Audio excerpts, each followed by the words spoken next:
9 o'clock. Joining us in studio this morning from Lone Depot, Eliot Rodriguez back with us. Morning, Eliot. Good morning, Roswell. How you doing? Let's put that mic up just a little closer to you. We're doing good. Good deal. Keeping busy and keeping busy. I know it's a pretty crazy time in the real estate world right now with the price of housing and things. Well, let's just say they're pretty up there right now. So, but what does that mean for buyers and stuff getting loans? How is that world right now? Is it tricky? Is it still pretty easy? I mean, I know interest rates things are starting to creep up again. It's starting to, the getting was good a while ago. Is it still getting good, or is it starting to get slim pickings?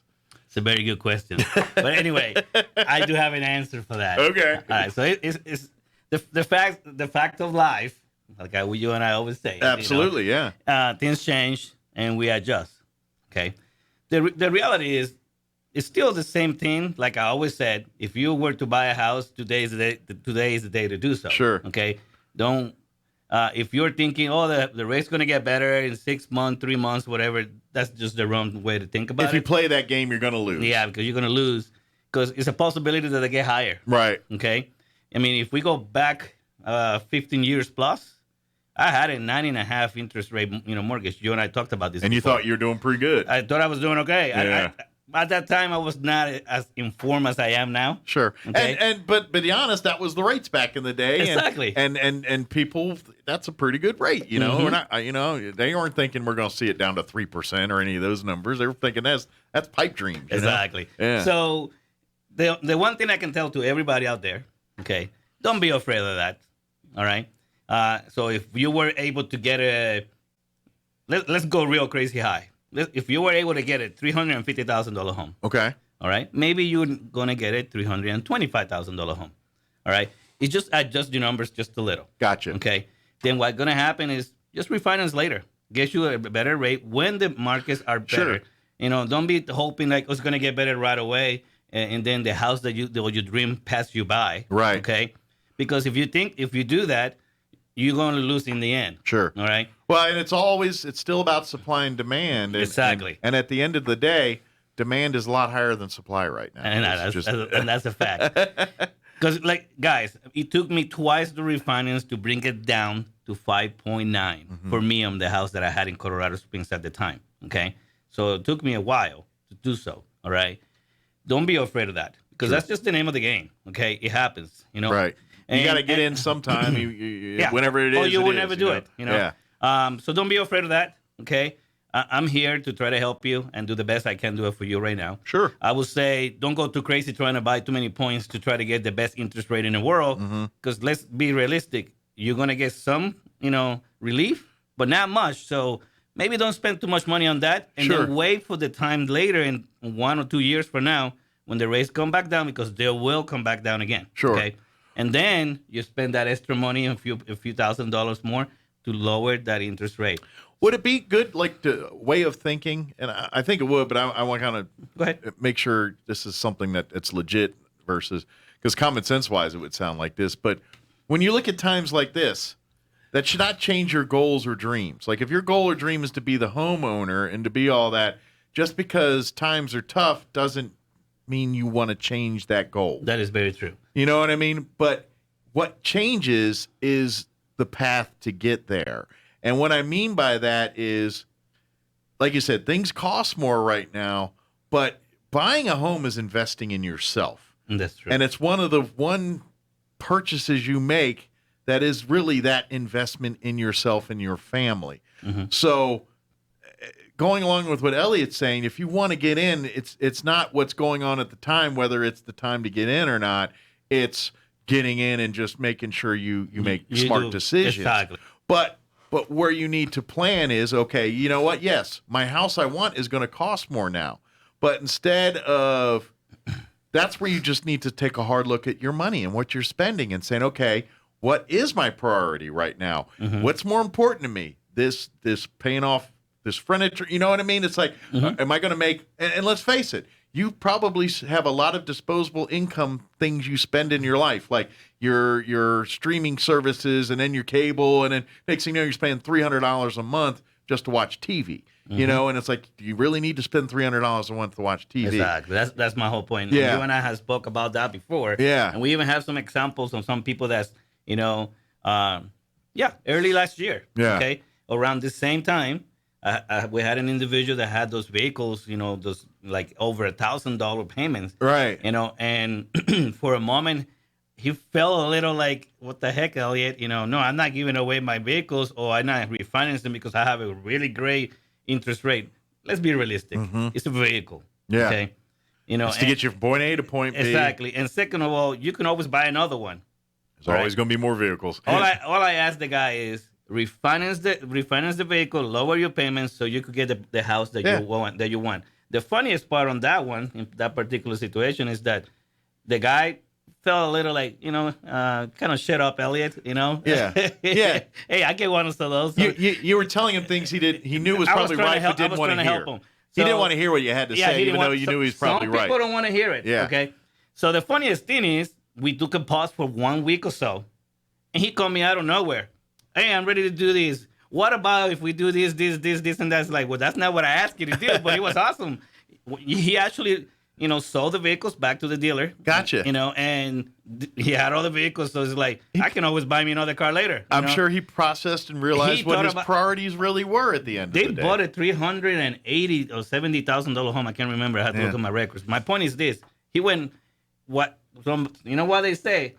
If the wife is happy, happy wife, happy life. Absolutely. Right? So he knew he needed to deliver that. Well, okay, so he went for that. And the funniest thing is, I didn't ask him to sell his vehicles. I told him, just refinance, lower the payments so I can make it work. Yeah. He just went the extra mile. So obviously something clicked in there and listened to what I told him. Well, and it's about priorities. You think can always about buy another vehicle. I mean, a house comes once.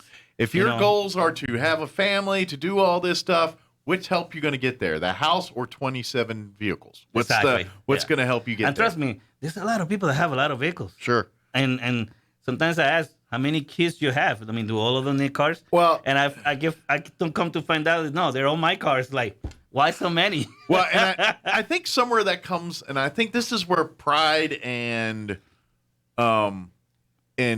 just your public image of what you want to present to people. Possible. Yeah, and so we put stock in things like cars. And so when people say, well, I got a Mercedes, I got 4 cars, they think that is a measure of worth and wealth. And that's probably true, because I've been in places that a person has like a 1,000 or a 12. I mean, I got a guy from Clovis that called me not too long ago and told me, I want to do this, and that, making good money. Yeah. And then when I come to see, he has like 3 vehicles.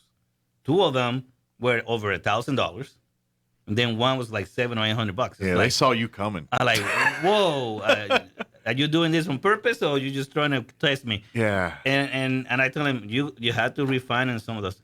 The cool part about it, a lot of people listen. Okay. Sure. Because I mean, well, I only have one goal, is to help you. Sure. So I don't have no other agendas. And this is what you do day in and day out. You see this, you know the formulas, I mean, it's not what Eliot's doing. It's not rocket science. It's a basic formula. It's the combination of discipline with making sure you know what your goals and and aspirations are, and then just making sure whatever you're doing is either hurting or helping that. And if you look at it that way and said every financial decision you make, you look at your end game and say, is this adding to that goal or is this hurting that goal? And if the answer is hurting, maybe you should take a second look before pulling the trigger on that. Exactly. Thing. And that's it's being an adult, but that's really how home ownership and how, increasing your wealth and all of those things happen. It's knowing when to buy things. And then I get it. We all want to splurge. We want to have the cool car. But you know what? This is why you see a lot of men in their 60s and 70s that are retired and they buy the higher falutin things, because they're retired now and they have that income before. Because before they were using that to raise their families. They were using that to secure their lives. And so they knew they couldn't drive that $80,000 vehicle now. But now that they're in their 60s and they're retired and they've done some financial planning and now they can afford these things, and maybe they got some investments and they're doing well. Now they can afford the $80. But coming out of, and I know You get out of college, you get out and you're on your own and you're like, man, I want the Ferrari. I want the whole thing. Yeah, that looks wonderful. Yeah. But there's a reason why a lot of people don't have Ferraris. Just saying. That's what we're talking about. And guys, there's a lot of there's programs out there, to help you with some of this stuff. Sure. And we can do all those programs here, at Loan Depot. But just keep in mind, okay, maybe instead of buying points, maybe you pay that credit card instead. Yeah. Okay. Or, a lot of times we have, loans that there maybe have about 6-10 payments left, but the payments are a little high, but the balance is not very high either. Sure. Okay, so maybe you, instead of trying to buy points, you pay that off, and it frees $200 or $300 that will make a big difference on any deal. Absolutely. And the more of those bills you pay off, that's more money that you can set aside for your down payment or to put in your savings to build you that start of a nest egg. Now don't go crazy right now. Start making payments on stuff. And then call me. Right. All right. No, call me. Let me try to get you pre-approved. And I'll tell you if you need to pay anything off for real, because that's also a mistake. A lot of people don't realize that if you pay a bunch of bills, your credit scores actually drops. Okay. People are not aware. Are they going to come back up? Yes. Sure. But for the moment that we need it right now, no. Unless I tell you pay this off and this is going to help you. Sure. Don't do that. Gotcha. Because go ahead and wait. Sure. Just take a breather. And say, let me call the guy that's going to tell me, hey, this doesn't work. Sure. Do this. Sure. And I hear it all the time. It's like it's an interesting balance there because they want you to have credit. They want you to the proof that you've bought and paid things on credit and establish a history of they can trust you. But at the same time, they don't want you sitting out with a bunch of credit cards with nothing on them either. Exactly. And they don't want you sitting in there with you're earning $50,000 a year and you got $60,000 in credit card bills. So it's all a balance there. And don't hate your lender because they tell you no. Yeah. All right. Now hate them if they tell you no in a real bad way. Yeah. But I don't usually tell people no. I tell them people, okay, we need to do this to make a yes. You're like, you're not a no. You're like, it's not available today, but in X amount of time, do this, this, and this, and it will be available. Well, Captain Kerr's my hero, dude. Yeah. I don't believe in no-win situation. There's a way to do everything. This is the Kobayashi Maru, or whatever it is. There's always a way to do it, and I believe that strongly. Okay, my old boss used to be like, well, you cannot do that. Like, okay, well, I'll prove you wrong every single damn time. So that's okay. I'm going to continue doing that then. Watch me. But the thing is this. You have a box. And if you don't fit in the box, sometimes all you need to do is take the stuff out of the box, fold it the right way. Sure. Put it right back in there. And it all fits. And it all fit. Yeah. Okay? That's a military thing, Absolutely. Fold and cream. Yeah. So the point is, there's always a way to get it done. If you follow my guidelines, follow my lead on what I'm telling you. Sure. Okay? And just provide me what I need from you. Sure. All right. Just look at me as an attorney.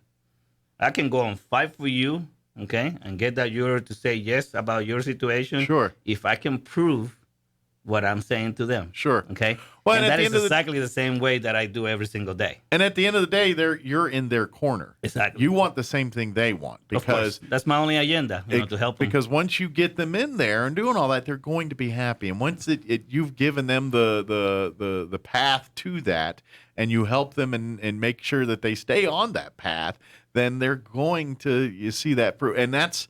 And it's one of those things, I don't care where you're at in life, it's never too late to learn those lessons. And unfortunately, when it comes to finances, there is that bit of embarrassment, that bit of, I don't want to look like I can't afford my car. I don't want to, there's that whole thing. But at the same time, we've never been given the education on, when to do these, when to pinch the pennies, and that's where Elliot can come in and go. So if you're first early stages of you saying, it's time for us to think about buying our own home for the first time. Correct. Before you download the Zillow and Realtor.com apps, before you call Get yourself approved. Yeah, before you call the real estate agent to say, let me go look at some houses, you need to call Eliot and say, okay, I'm interested in buying a house. Look at my finances. What can I afford? What should I be going for? And then Eliot will say, dude, we can get you approved for $400,000 or $100,000 or whatever it is. And then he'll have the conversation. I can get you approved here, But if you want your payments to be here, you better look for a house at this price range. Exactly. So in the end of the day, it's still the consumer's choice. Yeah. Okay. Loan Depot is strong. There's a reason why I came here. I did my research. Okay. Anybody out there that wants to check it out yourself. Sure. Okay. And they're a public company, so you can see what they're doing. Absolutely. You can see their books. You can see their numbers. And trust me, what you're gonna see and what you're gonna find is gonna be very positive. Good deal. That's why I'm here. Okay. Yeah. So they're number 2 in the United States right now. Okay. So number 1 was not here in town, and then we're not gonna bring something here. Plus their whole entire package and how they're set up, not different. It doesn't go with my the way I am. Gotcha. You know what I mean? And we talked about this. Yeah. Because I remember, I think it was last time we were talking about Loan Depot, and it's a company that literally got started by a bunch of private people and said, they know I'm tired of the loan game. We're going to make it something that we like, and that's what they've done. Yeah. You know? And it's they're so strong. Just for general information, HELOCs. You remember HELOCs? Mm-hmm. Okay, you go to a bank, see if you can get a HELOC nowadays. You still can, but it's a pain in the neck now. Okay. Yeah. Guess what? In July, the middle of July, we're coming out with a HELOC. Nice. All right. So for those people that want to maybe refinance, we still can refinance for you, depending on the situation. If it doesn't sound to be a fit, situation for you, Not guess the what? cards. We got the HELOC now too. Okay. So we got different things. Okay. We number 1 in the United States in remodel loans. That's huge. Interesting. Okay. And even VA people can do remodel on their homes. Now, this is not only on we could do this on purchase. We could do this on refis. So either way. Got you covered. All right. Now, remember we're talking about demand. The products in the market right now, there's not enough. Okay, there's not enough homes. There is. That's true. For those guys that are listening out there, you got 2 choices. You could still sell it. Somebody can buy it and fix it at the same time, or you could refinance it and fix it. All right, and then sell it. So this is going to help the market to kind of balance out a little, if you may. Gotcha. Right? Because people need that out there. And it's not the typical, remodels that we did when I was in different places. This here is totally different, which is very amazing. So I'm looking forward to do some of those. All right. Because it's a lot easier and a lot better for the borrower, and less restrictions than some other places have. Nice. Get them done. So I love that part. Sure. So, because I had a bad moyo with those here in town myself when I was at different places. Gotcha. I was like, well, that's impossible to get them done. And now I'm seeing the light. It's like, oh, good. Now I see. So how come it was like that over there? Sure. Everybody got their different, things. Well, it's like the concept comes out, and then there's the pitfalls, but then someone else figures out how to get to negotiate to a better situation or to get rid of the pitfalls, and then it's one of those things. It's just evolution has probably gotten it a little better. And remember, Loan Depot, they're strong in technology. Okay, absolutely, they do a lot of online, I believe, because I want to say I'm still the baby on the company, if you may, because 5 months only. I don't know if I'm already current yet, but the point still stands is that the company is solid. Yeah. Okay, the company got the technology, but they thought about something very important, because this, the number 1 company out there is all technology only. Sure. Okay, and the call centers, they just say, you know what? We need food soldiers. We need people out there. Sure. It can't be 100% online only. You know Well, what I mean? and I think there's a little generational, whereas new companies, things they're thinking future, they're thinking. Well, they're remaking the whole thing. Sure, that's what's happening. But if you get a couple in their say 20s that's buying their first home, they're going to be more apt to embrace those things than say someone in their 40s buying a home or something like that. Where Loan Depot's like saying, I don't care if you're 20 or 40 or whatever you prefer, whether you want to have someone there that can that like Eliot that can then kind of talk you through every step of the process, or if you're like, now I'm the lone wolf. I like to go on the Loan Depot. I don't listen to people. Yeah, I can do it all through I can there. do it myself. They offer either way. So if you need more personalized service, they've got Eliot here to help you out. But if you're like, nah, I don't need nobody. I just need the numbers, and I'll take care of the rest, and you can go do that. There's a lot of information out there that people can do it that way. Sure. You know? So, I mean, I had a few deals that I'd never even met the person that they were in, you know, like in Albuquerque and somewhere else. Yeah. You know what I mean? So it's funny because it was very straightforward. You know what I mean? So the fact still, in the end, if you follow what your lender is telling you to do and you give them what they require, you're going to buy a house. Absolutely. My goal is to make the whole entire, you know, experience a smooth ride. You know? Sure. I don't believe in this, you know, not a cowboy as much as I would like to be a cowboy. I'm not over there at the, what do you call it when you jumping all over the place with the horses? I'm not at the rodeo. Sure. Okay. I'm actually trying to make you walk through the whole. And your philosophy and in all this is you've got people coming through your doors to come rely and trust on your expertise to help them get a loan to purchase their dream home or first home or in between home. Exactly.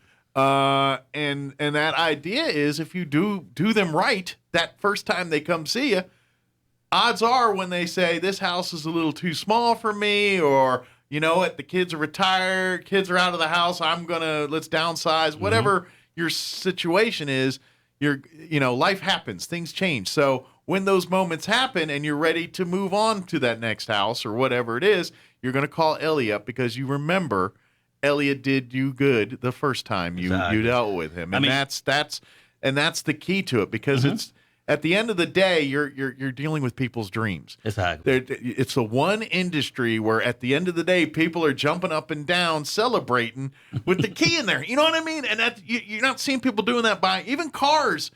To an extent, you don't see that. You know what I mean? You certainly, and so that's guys, that. I got a big key, And it's the biggest status symbol in a person's life is when they buy that home and they in essence said, I'm a part of the puzzle now. I got my piece of the pie now.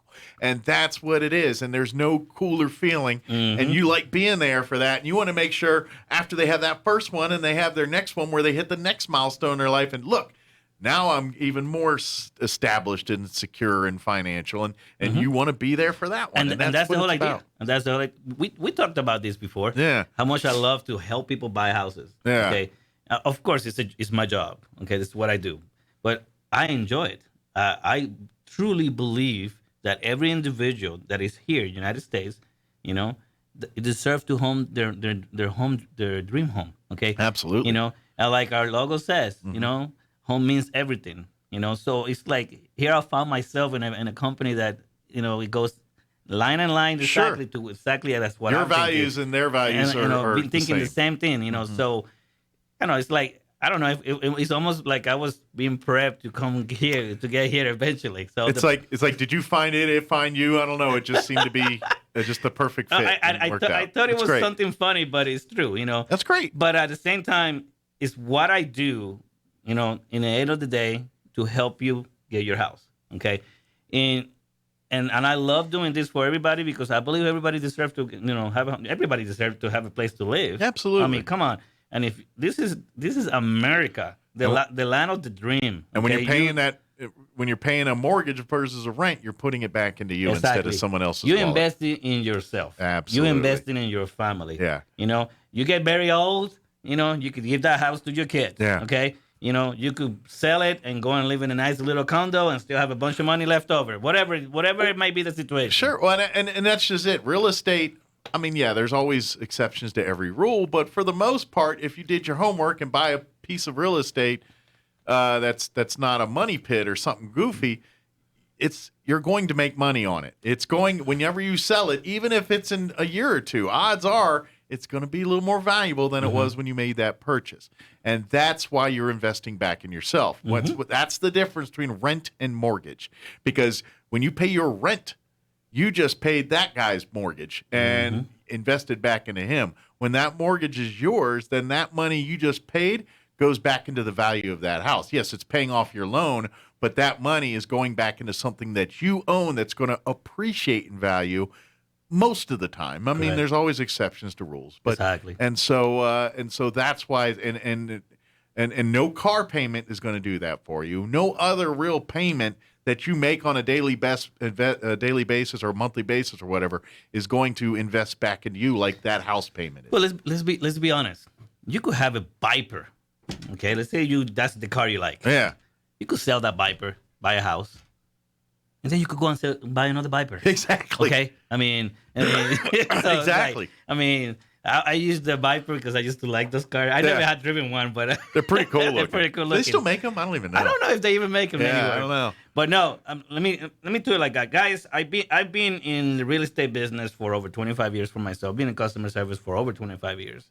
Okay, that's my key, customer service, to take care of you. Okay, you don't work for me. I work for you. Yeah. Okay, it's very important because I think some people in my business, they kind of tend to forget that part. Well, okay? and I think part of the thing too is that because at the end of the day, they need the approval to get, so they kind of look at you as like an authority figure, like do what he says or I won't get approved. Exactly. And the numbers, but it's the other way around. Really, yeah, the numbers dictate where you get approved. Eliot's going to be the guy that's working for you to try to make sure you meet the numbers.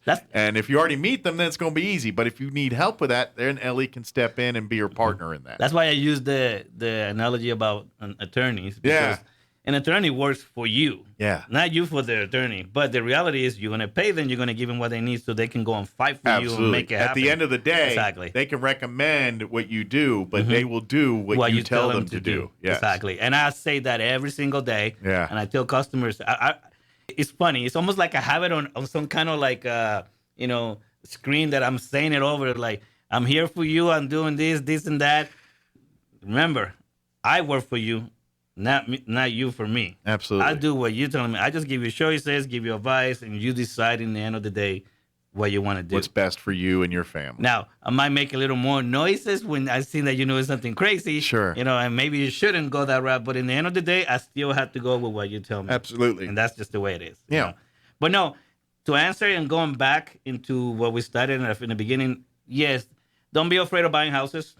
Because the market is still happening, homes are selling, the market's still going up. Okay? Gotcha. I see a little stability as far as like prices going up and down in the homes. I seen some stability on the interest rates as well. Okay. This past week, the interest rates got a little better, but the funniest part is, and you start listen to us, you lender, when we're talking to you. Don't just listen to what the market and TV are saying. Gotcha. Okay, because let me tell you something. When they tell you the rates went down, doesn't mean that they went down. Yeah. All right, because they went up so much that it's not making much of a difference anyway. Right. Okay, so it's like you commonly hear in jewelry stores and stuff where they'll mark up something 200% and then they'll mark it down 80%, making you seem like you got a deal. And you never got a deal. You're still paying 20% more on what it's worth. I love when my wife say, "Oh, you buy 2 or 3 and you get one free." It's like, "Hun, how much do one usually cost?" Yeah. Come on. But the facts is this. Let's say we went off 50 basis points. And 50 basis points is basically 10 decimals of 1%. Okay, basically. So if we went 50 basis points, we went 50 decimals of 1% up. And what I mean up is interest went higher. Gotcha. It means, the cost of the interest rate costs a little more. What has been happening, which a lot of people don't realize, because I had a guy like, "Oh, we need to do it now because it's going up, it's going up, it's going to go up in 1.5, by tomorrow." They're saying it's like never win 1.5. But the thing is this: it's the way they say it on TV. Right. It's not as quite as simple as they're making it to be. Right. So if this whole entire week, every single day, the rates went negative 30 or 50 basis points, it means when it got higher, it costs more money. Okay. As of now, the Feds and the mortgage company has not released to say, "Oh, let's take it to the next level. Let's do the 6.5. Now let's do the 7.5." We're not there yet. Gotcha. And that is the difference, because if you go 15 years ago at 9.5, it was not costing that much because we pushed it already to the envelope, so we took it to the next level in the interest rate. Gotcha. A lot of people don't realize that that's the way the market works, because we don't talk about these things. Right. All right? Because it's too complicated. Sure. Anyway. Yeah, then you start getting glassy eyed. Yeah, and then you're like, care. "What did you just say? Like, how does that? What did you say, Eliot?" So do I get the loan or not? What are you saying? Yeah. What it means is it maybe cost too much. Gotcha. So what I think is going to happen, they're going to have to. Right now, the highest I've seen is 6.5. Okay, and that's more on refinance and investment properties than purchases for primary home. Okay. So everything is different. The risk factors are different. depending on your interest rate, if it's your first time you're buying a house, there's so many factors that determine all these things. So just listen to us when we're telling you some things, okay? Because trust me, our goal is to help you buy a house. Not Absolutely. if I don't help you buy a house, the office that I'm about to open, I need to close it, and that doesn't go, in the plans of my goals. Absolutely. So anyway, that goes against it. So we don't do that. No, but don't be afraid of buying a house. We just adjust as we go, and if you can go 300, maybe you go 275. Sure. Okay, that's okay. Absolutely. You're gonna get a nice house that price too. Absolutely. And you're going to make money at the end of the day in the long run. Yeah, you still get your home. Yeah, it's still there. It's just like you said, it's a little bit more variables. Just pay more attention to guys like Eliot when he talk about this stuff. That's at the listen to the experts and try to be less of one sometimes. I know, because sometimes they're like this and that. It's like, who told you all that? Yeah. My friend and blah blah blah. Like, who's your friend? Yeah. Oh, he's the car wash guy. It's like, Yeah. Okay, he might know more about me about the car wash stuff. But Sure. This is what we do. Sure. So allow us to do what we do for you. I do this for a living. That guy reads stuff off the internet. Like, this is I don't know everything about Mike, about the radio stuff, so I might be an idiot if I start talking to him about it, but he knows his stuff. And when it comes to the loan stuff, I just talk here and I'm like, is that right, Eliot? Question mark. If you're looking to make that first home purchase or 50th home purchase or whatever it is, and you want to talk some shop here and let's get the ball rolling here, or even if you just want to put some feelers out right now, reach out to Eliot Rodriguez with Loan Depot. You can call him direct at on his cell at 719-237-4680. Again, that's 719-237-4680. You can call the office number, which will transfer to you because while he's getting the new office, but this will actually go to the Albuquerque office and then transfer. But if you want to call that 505-445-2070, again, that's 505-445-2070, or email him, erodriguez@loandepot.com. Again, that's erodriguez@loandepot.com, or go and check out his website. It's www.loandepot.com/Eliot Rodriguez. All one word, no space. And that'll take you to there. You can learn more about everything we talked about here. You can, if you want to set up an appointment or talk with Eliot about what he can do for you, that's how you get the ball rolling. Yes, sir. Good deal. And we'll have, most likely next time we meet, we'll have officially what it'll be officially moved into the office there and everything else. They're working on it right now and dealing all the details and figuring out what we need to do. But you're also busy helping customers and don't have time. I know that doesn't stop, dude. Pick furniture and lamps and all those kind of things. I know they send me an email with all the stuff the company has. It's like, I tell you what, you guys make it look so good. This is what I want. I want so many stations to be able to do all the work we need to do. You guys do your thing. Absolutely. So again, one more time, just reach out, call and direct 719-237-4080, or email erodriguez@loandepot.com. And either way, he'll get a hold of you and come 4680. 4680 is the main. Did I say it wrong again? You said 40. 4680. Problem is, I see better without my glasses, and when it's small print, yeah. See better now. I should just. That's what I do. It sucks getting old. Hey, I get in there too. It sucks getting old. You shake me out online and go back 2 years ago. I didn't have no glasses. Well, they only get thicker from here. Oh my goodness, it's crazy. Well, thank you, Eliot. We appreciate it. Thank you for having me. We'll see you next time. All right.